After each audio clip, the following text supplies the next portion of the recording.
I never thought I'd be the kind of person to tell a story like this. I'm a photographer, not a spiritual guru or someone who's figured out all the answers to life. But sitting here now, months after it happened, I can't stop thinking about those final days in the snow with a dying creature that most people say doesn't exist. What it taught me in its last hours changed everything I thought I knew about what really matters. The Bigfoot spoke to me before it died. The words weren't clear or perfect, but I understood them. They weren't in English exactly, more like sounds that carried meaning somehow. And once you hear something like that, you can't unhear it. You can't go back to the way you were before. You're changed. Maybe not in ways people can see from the outside, but deep down where it counts, you're different. I've been doing winter photography for about 6 years now. Started when I was 23 and never really stopped. There's something about the silence of snow-covered mountains that pulls me back every year. The way everything looks frozen in time, the way your breath hangs in the air and you can hear your own heartbeat in the quiet. I travel alone most of the time, camping in remote locations where you can go days without seeing another person. It suits me. Always has. I'm not antisocial or anything like that. I have friends back home, a sister I talk to regularly, parents who worry about me going off alone so much. But there's something about being in the wilderness that feels more honest than being around people. A tree doesn't pretend to be something it's not. Snow doesn't lie about its intentions. It's cold and it's beautiful, and that's all it needs to be. People are more complicated. They say one thing and mean another. The wilderness never does that. This particular trip was in mid-February up in the Canadian Rockies. A magazine had hired me for a series on winter wilderness photography. They wanted those pristine landscape shots, the kind where everything looks untouched and peaceful. White expanses broken only by dark trees and rock faces. The kind of photos that make people sitting in warm offices dream about escaping to the mountains, about throwing away their computers and living off the grid. Of course, most of them never will, but the photos let them dream. I rented a cabin at the base of a mountain range.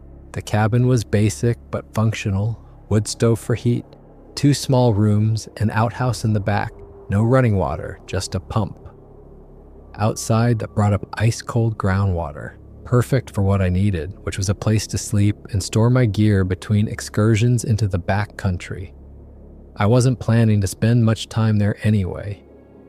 The whole point was to be out in the mountains, not sitting by a fire.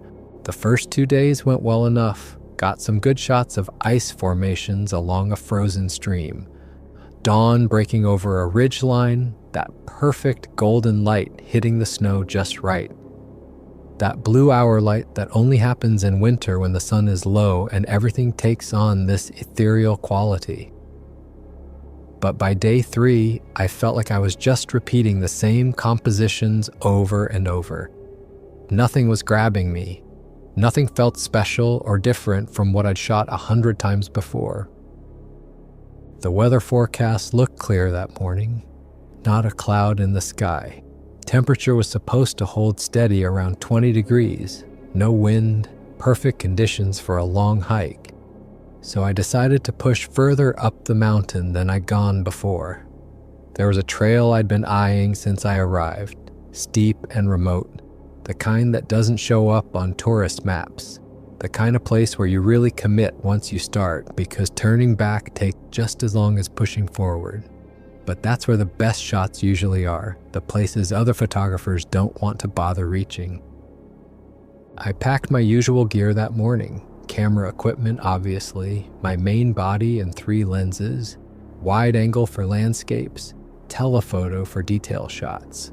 A 50mm for versatility, extra batteries that I kept warm against my body so the cold wouldn't drain them. Memory cards, lens cleaning kit, all of it packed carefully in my camera bag with foam inserts to protect everything from impacts. Emergency supplies went in my backpack. First aid kit with bandages, antiseptic, pain medication, 6 energy bars, 2 water bottles, both full, waterproof matches in a sealed container, a small tarp folded tight, emergency blanket that was really just a sheet of reflective material but could save your life in the right situation, paracord, a small knife, everything you need to survive if things go wrong. The kind of gear you hope you never need but would die without. I'd done this dozens of times, knew exactly what to bring, knew how to read weather patterns and ice conditions, knew what tree branches looked like when they were about to drop their snow load, knew how to tell if ice was safe to walk on. I wasn't careless or reckless, just experienced, or at least I thought I was. The morning started perfect, fresh powder maybe 6 inches deep, laid down overnight while I slept. The kind of powder that makes everything look clean and new, clear sky above, that brilliant blue you only get at high altitude where the air is thin. The kind of light that makes everything look magical through a camera lens, everything sharp and clean and perfect. I was hiking up a trail I'd never taken before, stopping every few hundred yards to set up shots. The vista kept getting better as I climbed higher, more mountains appearing in the distance. Deeper valleys opening up below, the light kept changing as the sun moved higher, casting different shadows, revealing different textures in the snow. It was exactly what I'd come for. Around 11 in the morning, I heard this sound, low and distant at first, like thunder rumbling on the horizon. Except the sky was completely clear, not a cloud anywhere. Just that perfect blue stretching from horizon to horizon. The sound was coming from above me, from higher up the mountain. I stopped walking and listened, trying to figure out what I was hearing. For a moment, everything was silent. Just me and the mountain and that perfect blue sky, my breath hanging in the cold air, the crunch of snow under my boots as I shifted my weight. Then the sound came again, louder this time. Definitely not thunder, more like a freight train in the distance, or the earth itself groaning. I looked up and saw the entire mountainside above me starting to move. It took my brain a second to process what I was seeing. Snow doesn't just move on its own, mountains don't shift, but this one was. The whole face of the mountain, thousands upon thousands of tons of snow and ice breaking loose all at once, coming straight down the slope, heading directly toward where I was standing. Avalanche. The word hit me like a physical blow. I've heard people say time slows down in moments of crisis, and they're absolutely right. Everything got very sharp and very clear. I could see individual chunks of ice tumbling in the massive wall of white. Could see snow billowing up like smoke as the avalanche consumed everything in its path. Could hear the roar getting louder and louder as thousands of tons of snow accelerated down the mountain toward me. I remember thinking with perfect clarity that I needed to run sideways, perpendicular to the path of the avalanche. Get out of the direct line. You can't outrun an avalanche by going downhill. It moves too fast, 60 miles per hour or more, but you might be able to get out of its path if you move laterally, if you move fast enough, if you're lucky enough. I dropped my camera bag, just let it fall, no time to take it off properly. Every second counted. I ran as hard as I could, my boots punching through the surface snow with every step. Moving was like running through sand. The snow grabbed at my boots, slowed me down. I was moving as fast as I possibly could, but it felt like slow motion, like running in a dream where your legs won't cooperate. The roar was deafening now, so loud I couldn't hear my own breathing. Couldn't hear my heartbeat even though I could feel it pounding in my chest. I could feel the ground shaking under my feet, trembling like an earthquake. Ran maybe 20 feet before the wall of snow hit me from behind. Picked me up like I weighed nothing, like a toy being tossed by a giant. It wasn't like being hit by water. Water you can swim through. You can fight against water. This was solid, dense, like being hit by a freight train made of concrete. The impact knocked all the air out of my lungs. Couldn't breathe, couldn't scream, couldn't do anything but tumble. I tumbled end over end, thrown and tossed and rolled. Couldn't tell which way was up. Couldn't tell if I was moving or if everything else was moving around me. Just white everywhere. In my eyes, in my nose, in my mouth. I tried to swim, tried to keep my arms moving the way you're supposed to. Create an air pocket in front of your face. Keep moving so you don't get buried deep. But the force was too much. I was completely at the mercy of the avalanche. Just another piece of debris being carried down the mountain, a rock, a tree branch, a person, all the same to the snow, just wait to be moved. Snow forced its way into my nose and mouth. I couldn't breathe, couldn't see, couldn't think. Just tumbled and spun and prayed this wouldn't be how I died. Everything was white, and then everything went black.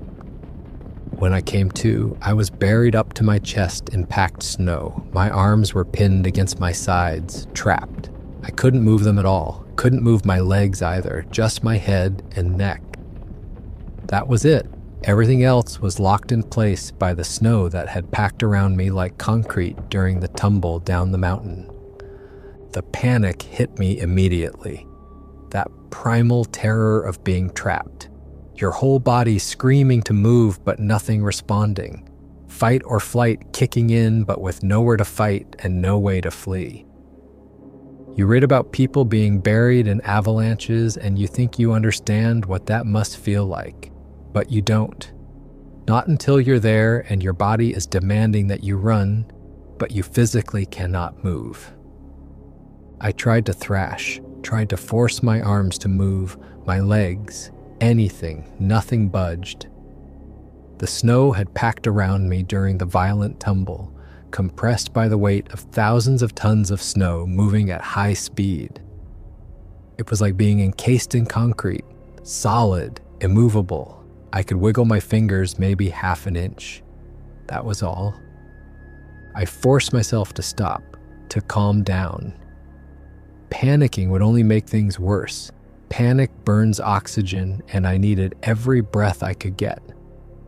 My chest was compressed by the snow. Each breath was shallow, difficult. I had to focus on staying calm, on breathing slowly and deliberately, on thinking clearly about what to do next. I started testing what I could move. My fingers could barely move them, but they moved. That was something, a place to start. I began working my fingers back and forth inside the packed snow, creating tiny spaces, little pockets of air, working them like I was digging through dirt, one grain at a time. It was impossibly slow, but it was all I could do. It took almost an hour to dig myself out, moving just my fingers at first, then my hands as I created more space around them.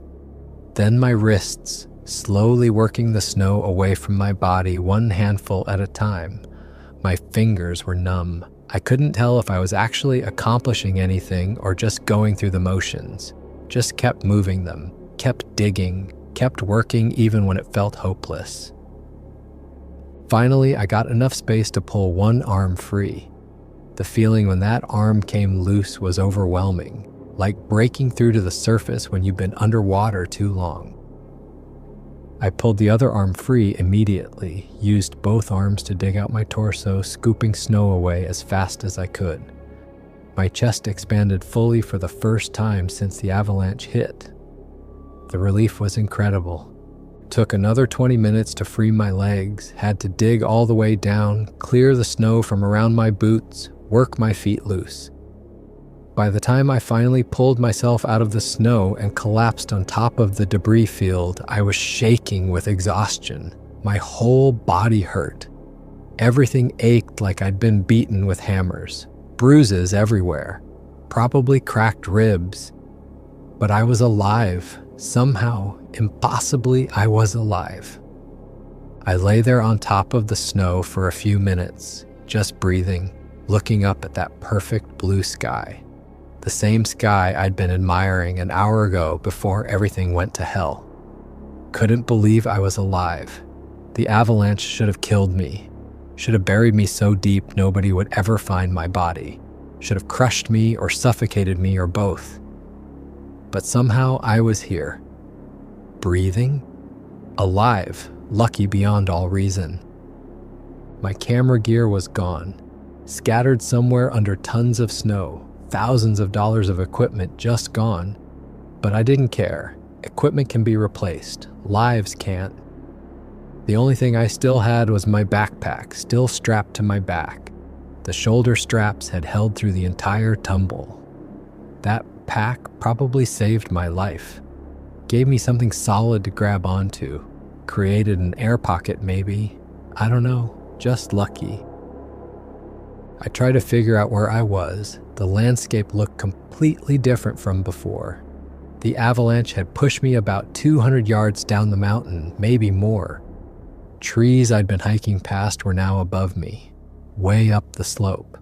The trail was buried under fresh snow. Everything was disorienting. Wrong. I needed to get my bearings.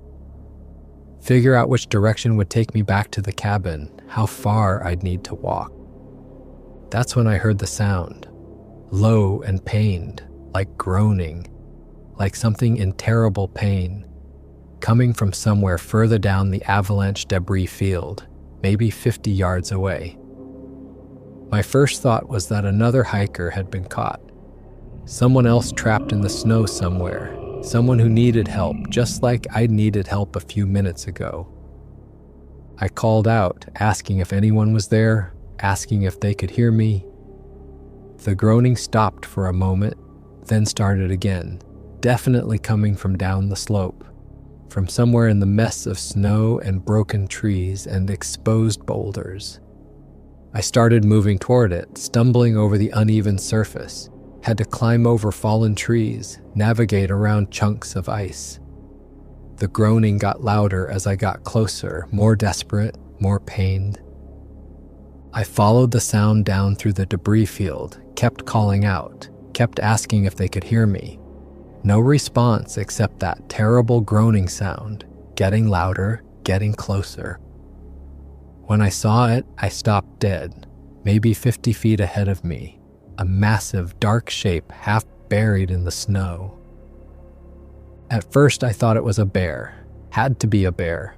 We were in bear country, black bears, maybe even grizzlies this far north. Maybe a bear had been denning nearby when the avalanche hit, caught it by surprise, buried it. But as I got closer, moving carefully, watching for any sign of aggression, the proportions were wrong. Too tall, even lying down, way too tall for a bear. The shoulders were too broad, too human-shaped, and the arms were way too long. Longer than any bear's front legs would be. Then I saw the hand, reaching out from the snow, grasping at nothing, grasping at air. 5 fingers clearly defined, each one visible and separate, covered in dark brown fur but unmistakably hand-shaped. Not a paw, not claws, a hand. With a thumb and 4 fingers and what looked like fingernails instead of claws. Moving with purpose, reaching, grasping. I stopped about 20 feet away. My brain couldn't process what I was seeing. A bear. Had to be a bear. Some kind of deformed bear, maybe. Except bears don't have hands like that. Bears don't have arms that long. Bears don't have shoulders that broad. Bears don't have that shape when they're lying down. This was something else, something I didn't have a name for, something that shouldn't exist. The creature was pinned under a massive tree trunk. Must have been an old growth pine, 2 feet in diameter at least. The tree lay across the creature's waist, crushing it into the packed snow, trapping it just like I'd been trapped. One leg was visible, twisted at an angle that made my stomach turn. The knee bent the wrong way, bone showing through matted fur and torn flesh. Blood dark against the brown fur. Snow was packed around the creature up to its chest, compressed tight by the weight of the avalanche. There was blood everywhere. In the snow, on the creature's fur. Dark red, almost black in the bright sunlight. A lot of it. Too much of it. I could see a deep gash across its chest where the tree had struck it. 6 inches long, maybe more. The edges of the wound opening with each labored breath. The wound was bleeding steadily, staining everything around it. The chest rose and fell with shallow, labored breaths. Each breath looked like it took enormous effort, like every inhale was a battle, every exhale a small victory. The creature's face was gray, not brown like the fur on the rest of its body, gray with pain and cold and shock, the color of someone who's lost too much blood, who's going into shock, who's dying. Then it turned its head and looked at me, looked directly at me, and I saw the face clearly for the first time. Not quite human, but not animal either, something in between. The features were flat, broad, the nose wide and flat against the face, the mouth large, the brow heavy. But the eyes were what stopped me cold. Dark brown, almost black, and completely aware, intelligent. Looking at me with an expression I recognized immediately, an expression that was unmistakably human despite the face it appeared on. Fear and pain and desperation all mixed together. Looking at me the way a person looks at another person when they need help. When they're in trouble, when they're dying, every instinct I had was screaming at me to run. Get away from this thing, get as far away as possible. This was a Bigfoot, a real, actual Bigfoot. The thing people joke about, the thing people say doesn't exist, the thing people spend their whole lives searching for and never finding. And I was standing 20 feet away from one, alone, in the middle of nowhere. Nobody knew where I was, nobody was coming to help. But the look in its eyes stopped me from running. It was looking at me the way a person looks at another person, not the way an animal looks at a potential threat, not the way a predator looks at potential prey, the way a person looks at someone who might help them, someone who might save them, desperate, pleading, afraid, hoping. It made a weak gesture with its free hand, the one that wasn't trapped under the snow and the tree, not threatening, not aggressive, just reaching toward me. The movement was small, gentle, slow, almost like asking for help, like saying please, like begging. And I understood in that moment with perfect clarity that this creature was going to die. The injuries were too severe, the bleeding too heavy, the leg too badly broken, the chest wound too deep. It was going to die here in the snow, alone and in pain, unless someone helped it. Unless I helped it. And even if I did help, even if I did everything I possibly could, it was probably still going to die. The injuries were just too severe, too much damage, too much blood loss. I stood there frozen, arguing with myself. This thing could kill me. Probably would kill me if it got the chance. Bigfoot are supposed to be dangerous, strong, aggressive, 8 feet tall and 400 pounds of muscle. Everything I'd ever heard about them said to stay away, never approach one, never engage, never get close. But it wasn't going to get the chance. I could see that clearly. The Bigfoot was dying, right here, right now, in front of me. I checked what I had in my pack, took it off and opened it. Emergency blanket still there, first aid kit intact. Energy bars, water, matches, the tarp. All of it survived the avalanche.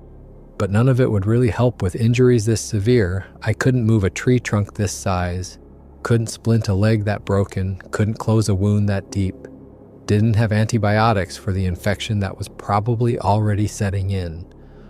Couldn't do anything that would actually save this creature's life. But I couldn't just walk away either. Something about that look in his eyes wouldn't let me. This was a living thing in terrible pain, suffering, scared, dying.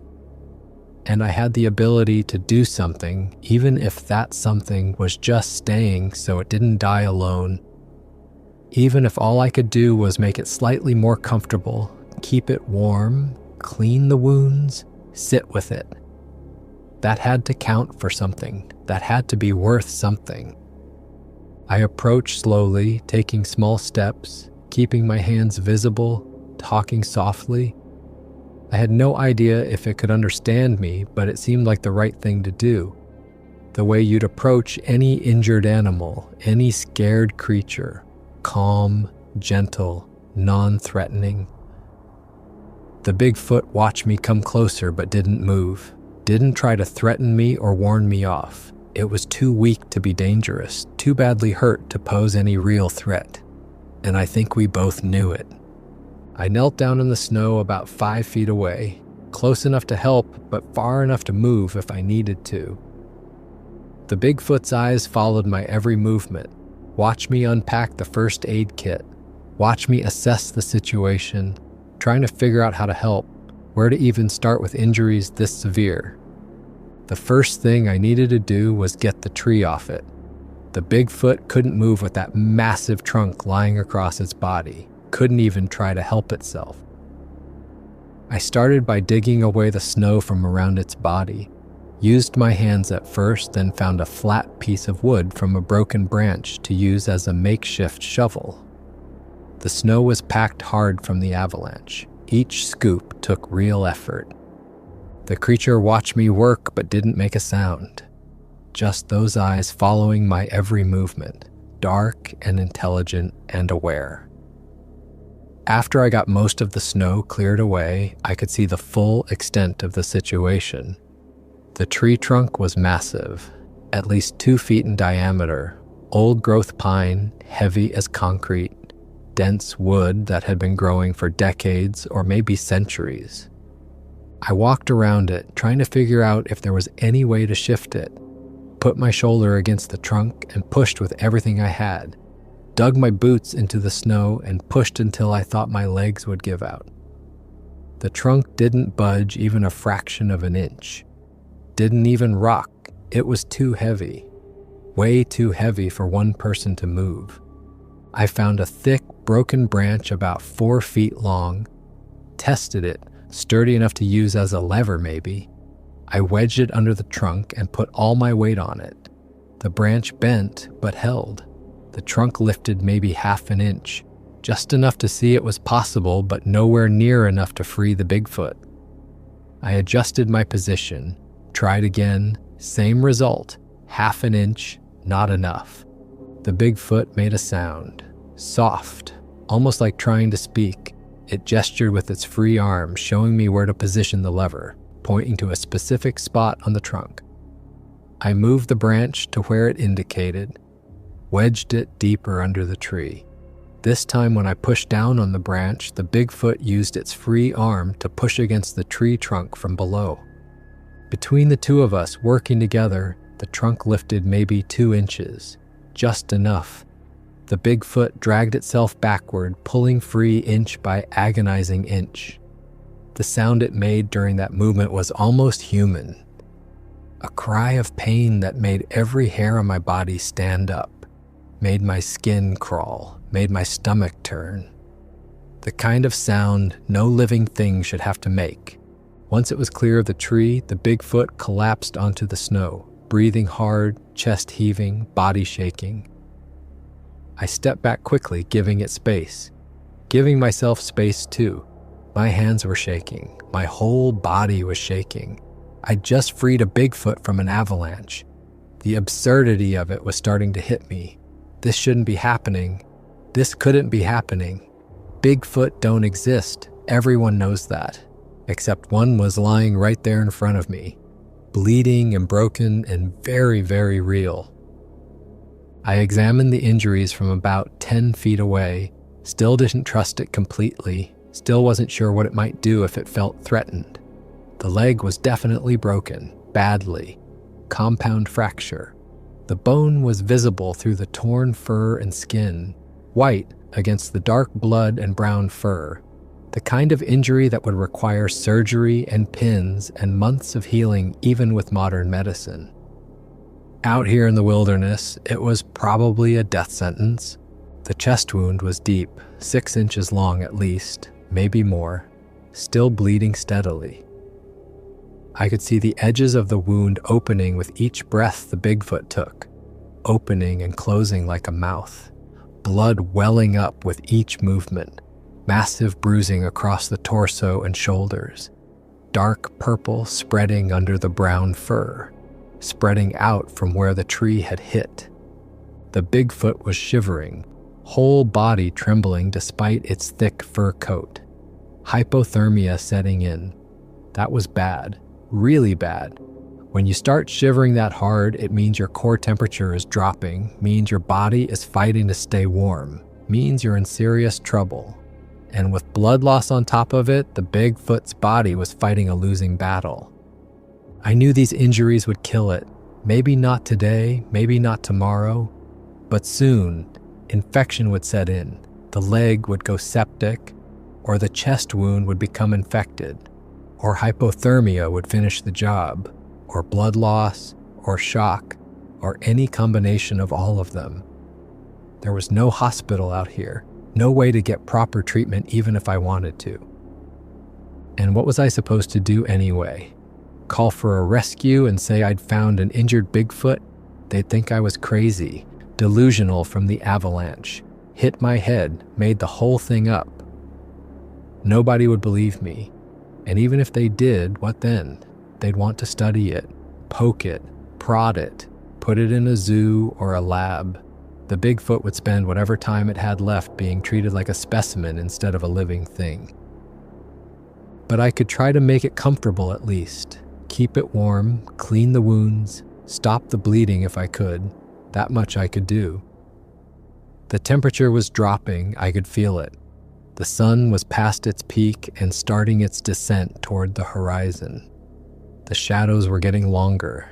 The air was getting colder. We both needed to get out of the open wind, find shelter before nightfall, or we'd both freeze to death. I started looking around for somewhere we could take cover. The avalanche had knocked down a lot of trees, scattered them like matchsticks. About 20 yards down the slope, I spotted a section where several large pines had fallen against each other. The trunks had landed in a way that created a natural lean-to, 2 walls and part of a roof already formed by the fallen trees. It wasn't perfect, but it would block the wind. That was the main thing. I took the tarp from my pack and closed off one of the open sides, used paracord to secure it to the tree trunks. The emergency blanket, which was really just a thin sheet of reflective material, I draped across the other opening. It would help trap heat inside, reflect our body heat back at us instead of letting it radiate away into the cold air. Then I started gathering pine boughs for insulation, had to break them off nearby trees. Each branch required real effort to snap or twist off. My hands were already numb from the cold and the work, getting number by the minute. I gathered armfuls of boughs and created a thick bed on the ground inside the shelter. The boughs would insulate us from the frozen ground, keep our body heat from leaking away into the earth, keep us from freezing from below. I built a fire pit just outside the entrance, cleared away snow down to bare ground, scraping until I hit soil and rock, arranged stones in a circle to contain the fire, got my matches out and started gathering kindling. Small twigs, dry bark peeled from the underside of fallen logs where it had stayed dry, dead pine needles, built a tiny teepee of kindling and lit it with one precious match. The kindling caught, started burning with small flames. I fed it carefully with slightly larger sticks as the flames grew. Too much too fast and I'd smother it. Too little and it would die out. Had to find the right balance.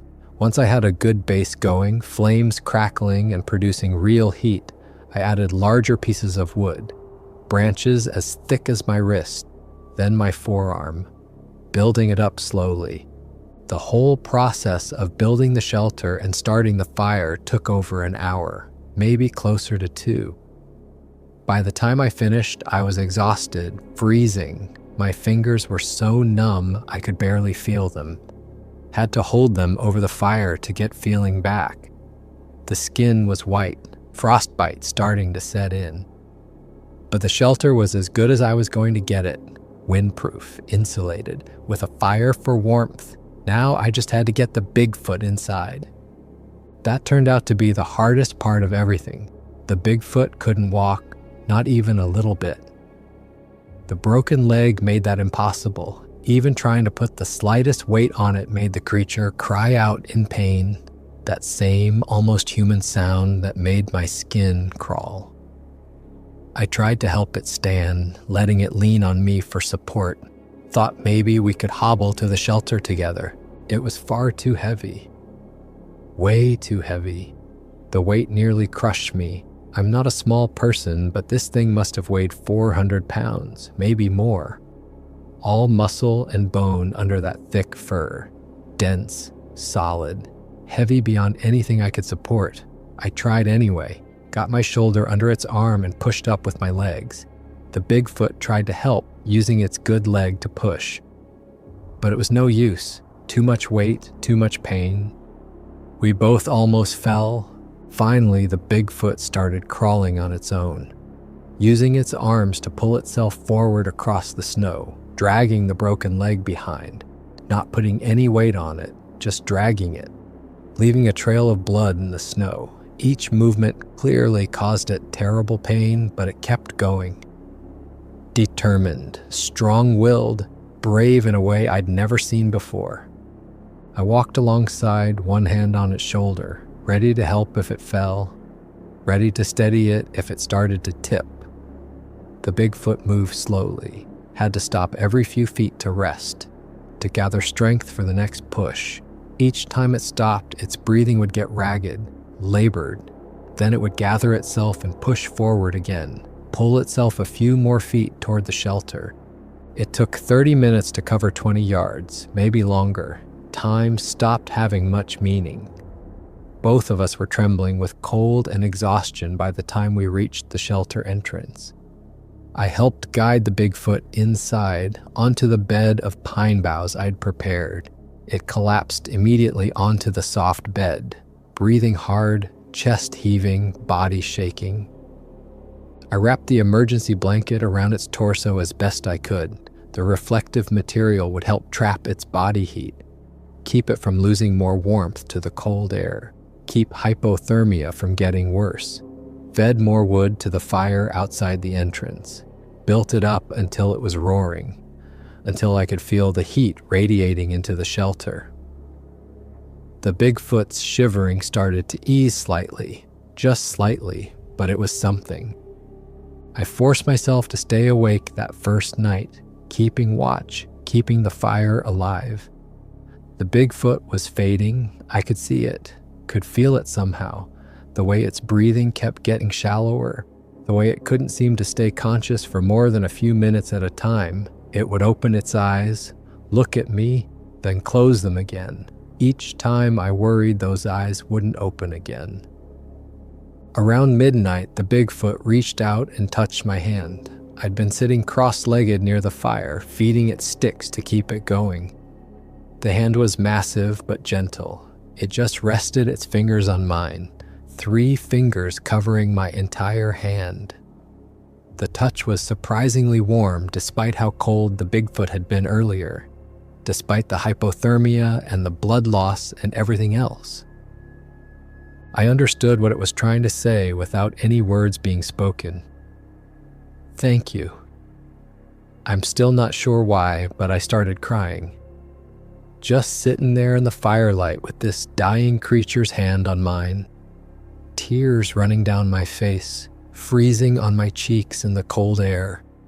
The whole situation was overwhelming. The avalanche, finding the Bigfoot, all of it. But more than that, there was something profound happening, something I couldn't quite put into words. This creature that shouldn't exist was thanking me for helping it. was reaching out across the impossible gap between our species, between our worlds, making a connection that felt deeper than anything I'd experienced with another human being. And I didn't even know why. At first light, I examined the injuries more carefully, used the growing daylight to really assess the damage.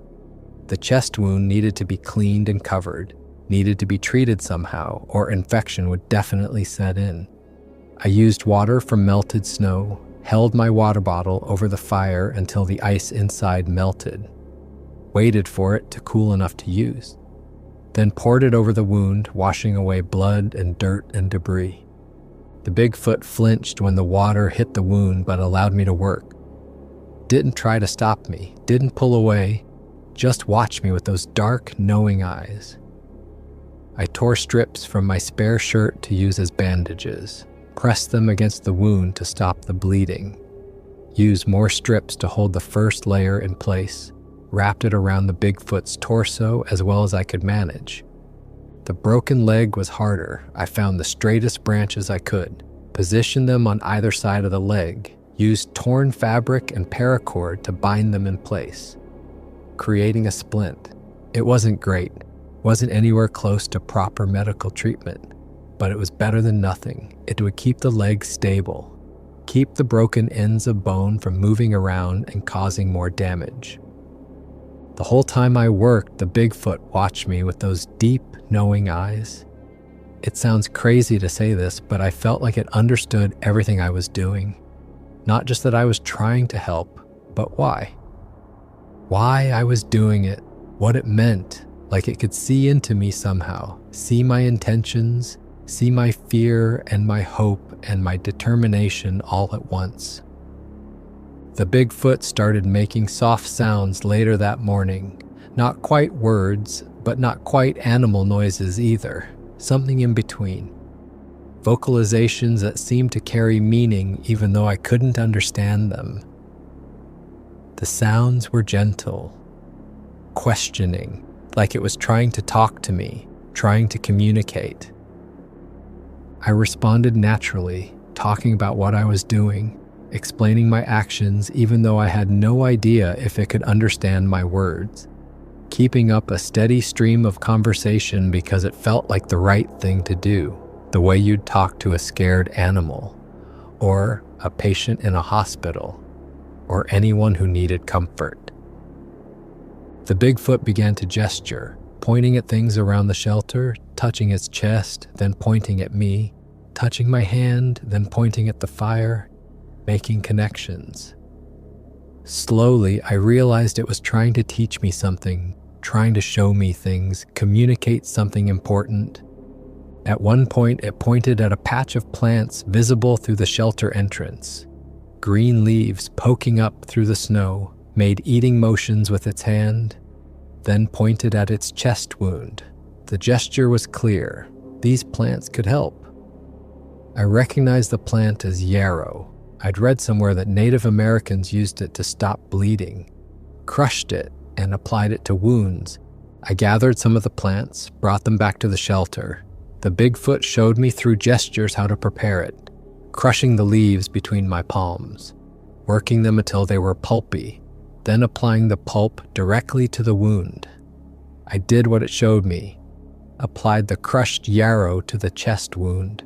Within minutes, the bleeding slowed significantly, almost stopped completely. Over the next few days, the Bigfoot taught me other things about the forest, showed me through gestures which bark could be eaten when food was scarce, how to find grubs under logs for protein. The grubs were disgusting, but they were calories. They were survival. Pointed out animal trails I would never have noticed on my own. Faint paths through the snow that deer or elk had used. Indicated which snow was safe to melt for drinking water based on color and texture. I realized this creature had survival knowledge far beyond anything I'd learned in 6 years of winter photography. Beyond anything I'd learned in wilderness survival courses, beyond anything I'd read in books. It lived in these mountains year-round, knew every secret of staying alive here, Every plant, every animal sign, every trick for finding food and water and shelter. And it was teaching me, sharing that knowledge freely even though it was dying. My supplies were running low by day 4. The energy bars were gone. I'd rationed them carefully, but there were only 6 to start with. Now they were gone, and I was getting hungry, really hungry. The grubs helped, but they weren't enough. My left ankle was badly sprained from the avalanche, something I'd been ignoring while focusing on the Bigfoot. But it was getting worse, swelling, turning purple. Walking was agony. Frostbite was starting to form on 3 of my fingers. The tips were white and numb, dead-looking. When I held them over the fire, I couldn't feel the heat, couldn't feel anything. That was a bad sign. Frostbite leads to gangrene. Gangrene leads to amputation.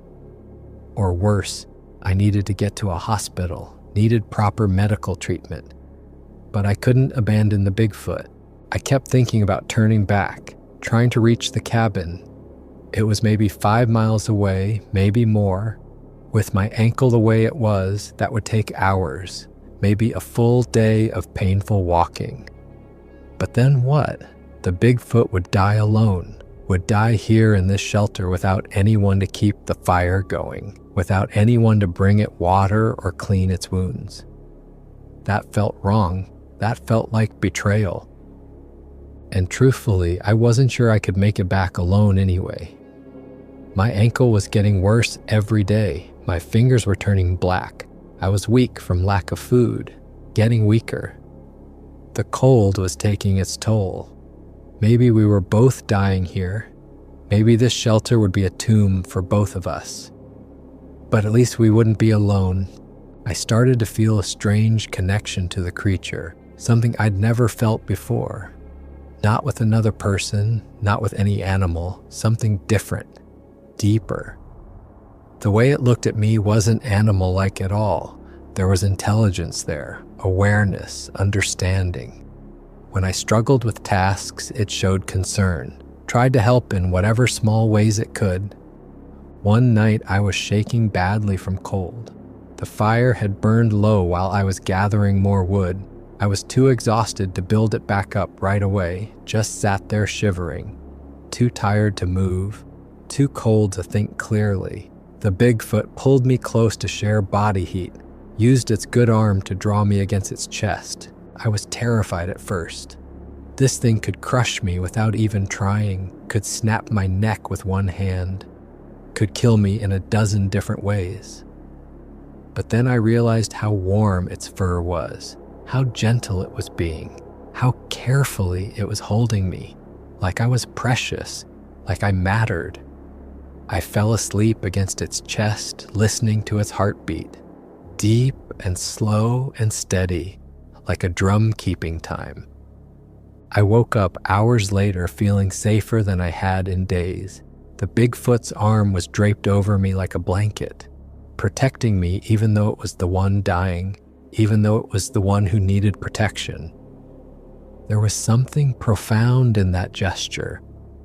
Something that made me understand this creature wasn't just an animal. It was a person. Different from me, but still a person, with thoughts and feelings and the capacity for compassion. Despite everything I tried, the Bigfoot was getting weaker. I could see it happening day by day, hour by hour. The leg wasn't healing. How could it? Infection was setting in despite the yarrow, despite cleaning the wound, despite everything. I could smell it. That sweet, rotten smell that means tissue is dying, means the body is losing the fight. The Bigfoot slept more and more, ate less and less. Sometimes it would look at me and I could see it knew what was happening, knew it was dying. There was no fear in its eyes when it looked at death, just acceptance, understanding, maybe even peace. Like it had made peace with this, like it was ready. I refused to accept it, kept tending the wounds even though they weren't healing, kept bringing water even though it barely drank anymore. kept talking even though I wasn't sure it could hear me anymore. Told it about my life, my work, stupid stories about nothing, just filled the silence with words because silence felt like giving up. The Bigfoot would touch my face sometimes when I was talking, reach up with its hand and just rest it against my cheek. So gently I barely felt it. Those touches felt like it was trying to comfort me, like it knew I was struggling with watching it die, like it was trying to tell me it was okay, that this was natural, that this was just part of the cycle. One afternoon, the Bigfoot took my hand and held it over its heart. I could feel the heart beat through the thick fur, slower than it should be. Weaker, each beat more labored than the last. Then it placed my hand over my own heart, made a gesture like pushing away, then bringing close. Push and pull, separate and together. I didn't understand at first, couldn't figure out what it was trying to show me. It repeated the gesture, this time with its eyes closed. Peaceful expression on its face despite the pain it must have been feeling. Pointing to the trees visible through the shelter entrance, to the snow, to the sky, then back to its heart, then to mine, showing me something, teaching me something. I sat there confused, watching it point at everything around us. Then it hit me like a physical blow. Everything was connected. Everything was part of the same life. The trees, the snow, the Bigfoot, me, all of it one thing, not separate, not distinct, just different expressions of the same underlying reality, the same energy, the same existence. We weren't isolated beings struggling alone. We were all part of one vast interconnected whole. The Bigfoot showed me how to simply sit and observe, not thinking about the past, not worrying about the future, just being present, just existing in the current moment. At first I couldn't do it. My mind raced with worry and fear. What if I couldn't get back? What if the Bigfoot died? What if I died out here? All these thoughts spinning and spinning. But gradually, sitting beside the dying creature, watching how it existed in the moment without fear or regret, I began to understand. The forest had its own rhythm, its own quiet wisdom. The Bigfoot had lived its entire life in harmony with that rhythm. It never fought against the cold, the hunger, the hardship.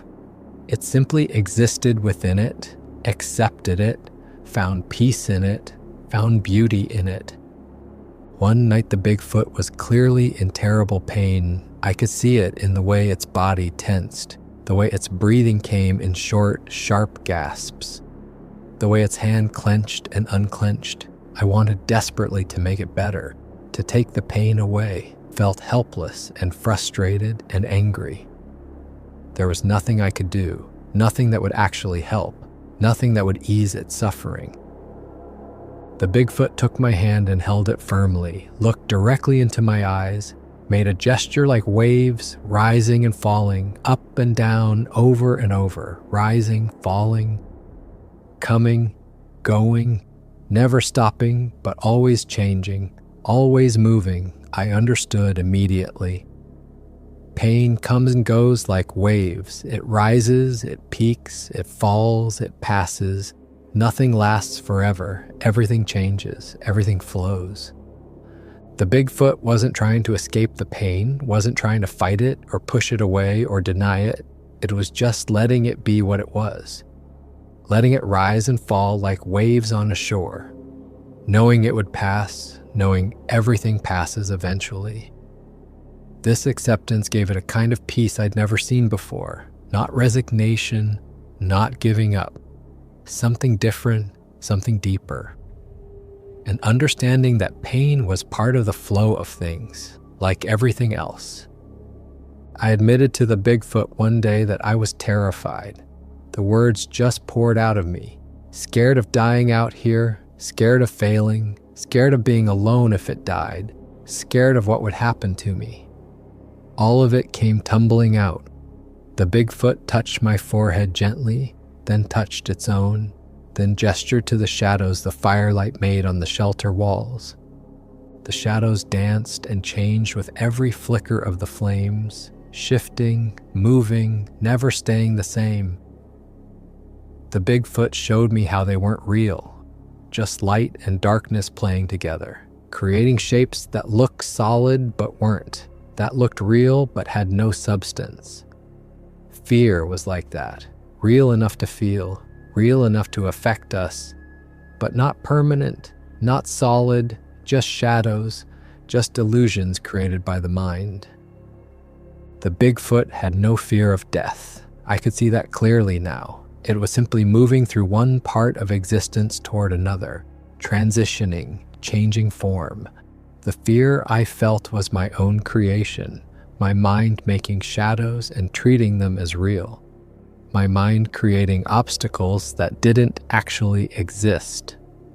The Bigfoot showed me that by being present, by accepting, by letting go of the stories we tell ourselves about what should or shouldn't be. The Bigfoot showed me how to appreciate small moments, the taste of clean snow melting on your tongue, the warmth of the fire on your face, the sound of wind moving through trees. It would close its eyes and just listen, completely absorbed in the sound, not thinking about it, not analyzing it, just experiencing it fully, being with it completely. I tried to do the same, found myself noticing things I'd always ignored. The particular crackle different woods make when they burn. Pine sounds different from birch. Birch sounds different from oak. Each one has its own voice, its own song. The weight of falling snow is distinct from rain. Heavier, softer, more intentional somehow. The absolute silence that comes in the moments between storms, when even the wind holds its breath, when the whole world seems to pause. These weren't big revelations, just tiny observations about the world. But they felt profound somehow, like the Bigfoot was showing me that life wasn't in the big moments, not in the achievements or the milestones or the things we think matter. It was in these small ones, the ones we usually rush past without noticing, the ones we dismiss as unimportant. Those were actually where life lived, where existence actually happened. I'd been clinging to hope that somehow the Bigfoot would survive, kept telling myself rescue would come, that we'd both get out of this, that someone would find us, that everything would be okay. But one morning, the Bigfoot was barely conscious. Its breathing was so shallow, I had to watch carefully to see if its chest was moving at all. Had to lean close to hear the faint whisper of air moving in and out. It pulled me close with the last of its strength, placed its hand over my heart one final time. The gesture was clear now. I understood what it had been trying to teach me all along. Let go. Accept what is. Stop fighting against reality. Stop trying to control things that can't be controlled. Just be with what is. Just accept the flow of things. I started crying. All the fear and exhaustion and grief poured out. Tears running down my face, freezing on my cheeks. The Bigfoot just held my hand, steady and calm.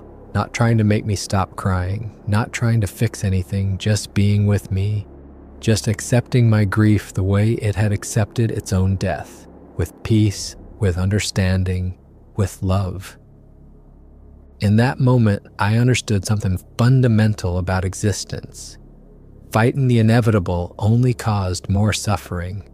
The Bigfoot wasn't fighting, wasn't resisting, wasn't trying to hold on to life through sheer will. It was accepting, moving with what was happening instead of against it. And there was real peace in that acceptance, not the peace of giving up, the peace of understanding, the peace of wisdom. The Bigfoot's breathing became labor that afternoon, irregular. Each breath sounded like it took enormous effort, like climbing a mountain, like the hardest thing in the world. I sat beside it, holding its massive hand in both of mine, kept the fire burning bright, kept talking softly, told it everything I'd learned from it, everything it had taught me.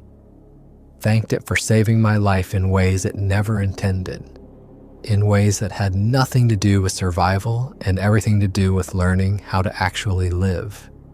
The sun was setting, light filtered through the trees in golden shafts, catching the snow and making everything glow, making everything beautiful. The Bigfoot looked toward the light, its body relaxed. Some of the tension I hadn't even noticed before left its shoulders, left its face. Its expression became peaceful, almost happy. Its eyes found mine one last time. Dark and deep and full of something I can only describe as love. With its final breaths, the Bigfoot spoke.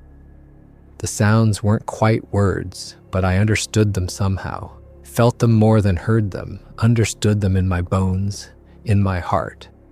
It said something that sounded like all together. The words came slowly, painfully, with great effort, then a sound like let go, let be, teaching me one final time, reminding me one final time of everything it had shown me. And finally, unmistakably clear despite the failing breath and the pain, it said, "Thank you." Those two words hit me like a hammer. Thank you. For what? For staying? For trying to help? For being with it during its final days? I didn't know. Maybe all of that, maybe none of that. Maybe just thank you for being, for existing, for connecting across the impossible gap between our species. Its eyes closed slowly. The chest rose one final time, held for a moment, then fell, then was still. No more breath, no more movement, just stillness, just peace. I sat there holding its hand as it grew cold, unable to move, unable to do anything but sit with the weight of what had just happened, the weight of loss, the weight of love, the weight of understanding. I stayed with the body through the night, kept the fire going even though the Bigfoot was past needing warmth. I didn't want to leave it alone in the dark. That felt wrong somehow, disrespectful, like abandoning a friend.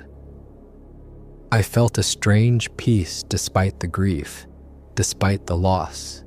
Everything the Bigfoot had shown me was still there, still alive inside me. The acceptance, the connection, the letting go, the understanding that death wasn't an ending, just a transition. I understood now in a way I hadn't before that death wasn't the opposite of life. It was part of life, part of the cycle, part of the flow. The Bigfoot wasn't gone. Not really, it had just changed form, become part of the mountain, part of the trees, part of the snow, part of everything. Still here, still present, just in a different way. The next morning I heard voices, human voices calling my name, a search party looking for me, finding me. Part of me didn't want to be found, wanted to stay in that space of understanding, that quiet place the Bigfoot had shown me. But I called back anyway. Let them find me, let them rescue me. Because that was part of the flow too, accepting what was happening, not fighting against reality. They were shocked at my condition, started treating me immediately, wrapping my frostbitten fingers, splinting my ankle, giving me water and food, asking questions I couldn't really answer.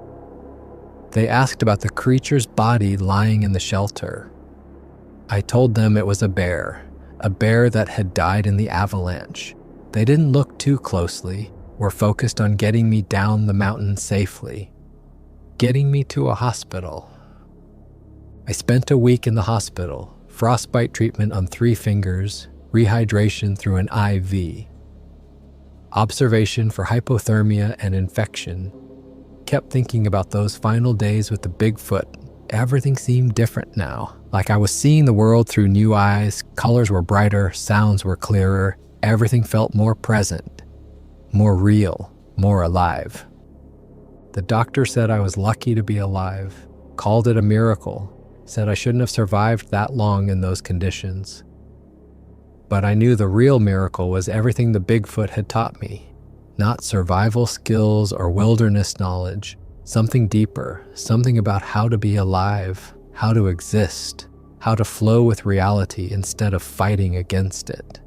When I recovered, I found I couldn't go back to my old life the same way. Everything felt different. I looked different, sounded different, moved through the world differently, started living more simply, appreciating smaller things. A warm shower felt like a miracle. Hot coffee tasted like the best thing in the world. The way sunlight looked on walls was endlessly fascinating. I stopped fighting against difficulties, learned to accept them as part of the flow. Lost a photography job? That was okay, things change. Equipment breaks? I'd get new equipment eventually. Relationship ends? People move through our lives like seasons. Sometimes they stay, sometimes they go. When fear came, I remembered the shadows on the wall, just shadows, not real, not permanent. When pain came, I remembered the waves, rising and falling, always changing, always passing. I think about the Bigfoot every day, not with sadness, but with gratitude, with love, with appreciation for everything it taught me. It taught me that life wasn't about fighting to stay alive, wasn't about accumulating things or achieving goals or checking boxes. It was about being fully present in each moment while you're here, about accepting the rise and fall, the coming and going, about recognizing the connection between all living things, about understanding that we're all one, all together, always have been. I never told anyone the full truth about what happened up there. How could I explain that a dying Bigfoot in the snow had taught me more about life than years of human experience? How could I make anyone understand what I'd learned, what I'd experienced? They'd think I was crazy, delusional from the trauma, making things up. So I kept it to myself, kept it private, kept it sacred. But I carry those lessons with me everywhere, in how I breathe, in how I observe, in how I let things be. The Bigfoot's last words echo in my mind constantly. All one, all together, let go, let be.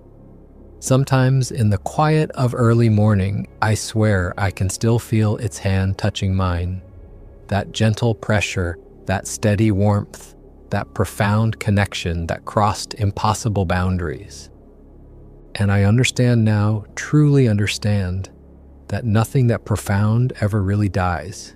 It just changes form, becomes part of everything else, continues on in different ways. The Bigfoot is in the mountains I photograph, in the snow that falls, in the silence between storms, in me, in everyone I meet, in everything I do. Still teaching, still showing, still guiding. I'm different now, quieter, more present, less afraid, less worried, more accepting, more at peace. People sometimes ask what happened to me up there in the mountains, what changed me. I tell them I survived an avalanche, got lucky. But the truth is something else entirely. The truth is I found something in that snow, not just a dying Bigfoot, but a teacher, a guide, a wise being who showed me what really matters when everything else is stripped away. Connection, presence, acceptance, let go, let be, all one, all together. That's what the Bigfoot taught me. That's what I carry now. And sometimes when I'm out in the wilderness with my camera, I look around at the trees and the snow and the sky, and I remember we're all one, all together, always have been, always will be. For more interesting stories, check this out.